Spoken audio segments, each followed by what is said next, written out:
রমজানের দিনের বেলা হোটেল খোলা রাখা নিয়ে বিতর্ক চলছে। কেউ হোটেল খোলা রাখাকে রমজানের গাম্ভীর্যের বিরোধী বলছেন, আবার কেউ বলছেন অমুসলিম, মুসাফির, শিশু ও ঋতুবর্তী নারীদের জন্য হোটেল খোলা রাখা উচিত। এই বিষয়ে আপনার ব্যাখ্যা জানতে চাই।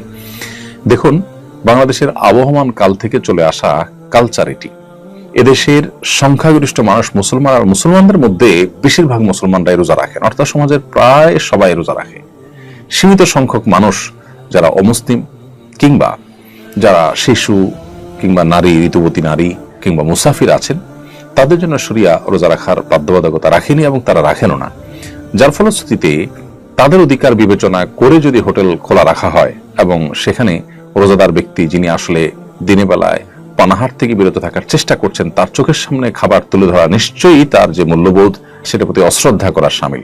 সেই জায়গা থেকে হোটেল খোলা রাখা মৌলিকভাবে কোনো নাজায়েজ বিষয় নয়, বিশেষ করে যখন মুসাফির, শিশু, ঋতুবর্তী নারী এবং অমুসলিম অন্যদের কথা চিন্তা করা হবে, তখন হোটেল খোলা রাখা দোষের কিছু নয়। বাংলাদেশে বেশিরভাগ মানুষরাই, মুসলমানরাই দিনের বেলা হোটেল খোলা রাখাটাকে ভালোভাবে দেখে না এবং এটা কেউ এখানে বল প্রয়োগ করতে আসেনি, এবং স্বপ্রণোদিত হয়ে এই কালচার বাংলাদেশে যুগ যুগ ধরে চলে আসছে।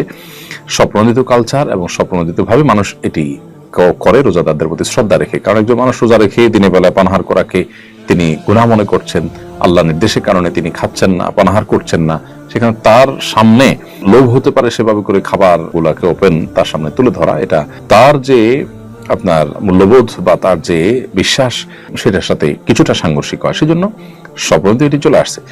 অতএব এই কালচারকে আমি চাপিয়ে দেওয়ার কোনো কালচার তো বলতে পারি না। সো এটাকে যারা বিরোধিতা করছেন, তারা আমি মনে করি যে তারা যে কালচারাল ওয়ার বা কালচারাল বা সাংস্কৃতিক যুদ্ধ সেটা তারা চাপিয়ে দিতে চাচ্ছেন, একটা সংঘর্ষ তৈরি করতে চাচ্ছেন অহেতুক। আমি যতটুকু জানি বাংলাদেশের বিভিন্ন প্রান্তে হোটেল, চায়ের দোকান, বিভিন্ন কিছু খোলা থাকে, একটু পর্দা দিয়ে রাখা হয় যাতে করে রোজাদার যারা আছেন তাদের জন্য অসুবিধা তৈরি না হয়।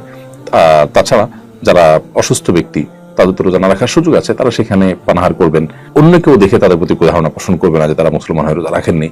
তাহলে পারপাস তো সার্ভ হয়ে গেল। এখানে আলোচনার ইস্যুটা কেন তৈরি হলাম ঠিক বুঝলাম না।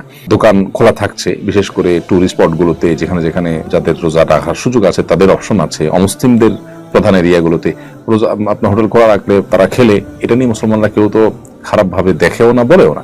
কোনো মুসলিম রোজার বেলা রোজার মাসে দিনের বেলায় তিনি হোটেল রাখা খোলা রেখে যদি খান, তাহলে আজও পর্যন্ত কোন মুসলমান তাকে খারাপ ভাবে দেখেনি, বলেও নি। সো আমি মনে করি যে এখানে রোজা রেখে রোজার মাসে হোটেল গণহারে খোলা রাখার যে দাবি সেটা অবান্তর। যে দেশের 70-80% মানুষ রোজা রাখে, সে দেশে দিনের বেলা রমজান মাসে হোটেল খোলা রাখার দাবি তোলাটা কোনোভাবে যৌক্তিক নয়। তবে অবশ্যই যে সমস্ত এলাকাতে বা কিছু কিছু হোটেল খোলা রাখা অসুস্থ ব্যক্তি বা অন্যান্যদের কথা চিন্তা করে সেটা সঠিক আছে, এবং সেটাকে বাধা দেওয়া গণহারে সেটা আবার অযৌক্তিক হবে।